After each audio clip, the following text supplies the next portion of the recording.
Praise the lord. ఈరోజు మీకోసం జీవము గల దేవుని మాట 46వ కీర్తన 1వ చరణం. దేవుడు మనకు ఆశ్రయమును దుర్గమునై ఉన్నాడు, ఆపత్కాలములలో ఆయన నమ్ముకొనదగిన సహాయకుడు. ఈ మాటలను మనం జాగ్రత్తగా పరిశీలన చేద్దాం. దైనందిన జీవితంలో ఎన్నో రకాలైనటువంటి ఒడిదుడుకులు, ఎన్నో రకాలైనటువంటి కష్టాలు, శ్రమలు, బాధలు అనేటువంటివి మన జీవితంలో తారసపడుతూ ఉంటాయి. వాటి గుండా ప్రతి ఒక్కరూ కూడా వెళ్ళవలసినటువంటి వారమే. అనేక మంది జీవితాలలో వాటిని చాలా భారమైనటువంటివిగా భావిస్తూ ఉంటారు. అయితే ఇలాంటి పరిస్థితులని ఒకవేళ నీవు కూడా ఉండి ఎలాగునే నువ్వు కూడా ఆలోచన చేస్తూ ఉంటే నీకొక గుడ్ న్యూస్.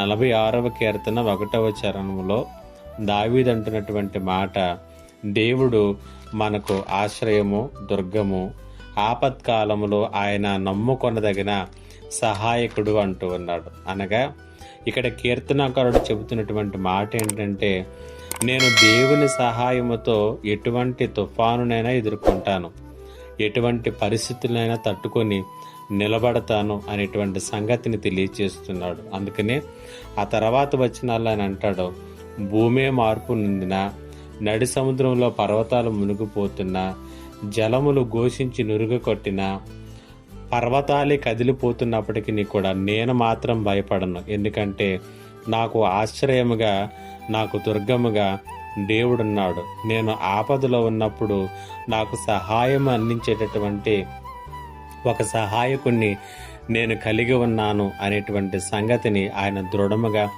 విశ్వసించి ఆయన ముందు కొనసాగుతున్నాడు. దేవుడి మాటలతో నిన్ను కూడా బలపరుస్తూ ఉన్నాడు.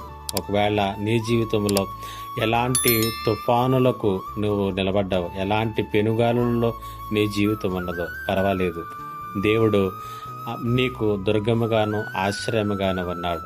నువ్వు ఆపదలో ఉన్నప్పుడు నీకు సహాయం చేసేటటువంటి బలమైనటువంటి సహాయకుడు ఆయనే. కాబట్టి ఆయన సహాయముతో నువ్వు సమస్తాన్ని జయించవచ్చు, ప్రతి విషయంలోనూ కూడా స్థిరంగా నిలబడవచ్చును. పరిశుద్ధాత్మ దేవుడు ఈ మాటల చేత మిమ్ములను బలపరచునుగాక. ఆమేన్. ప్రార్థన. మా దేవ, నీకు వందనాలు.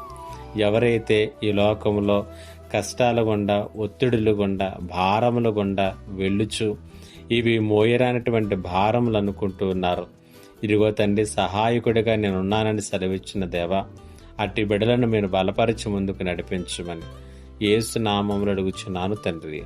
ఆమేన్.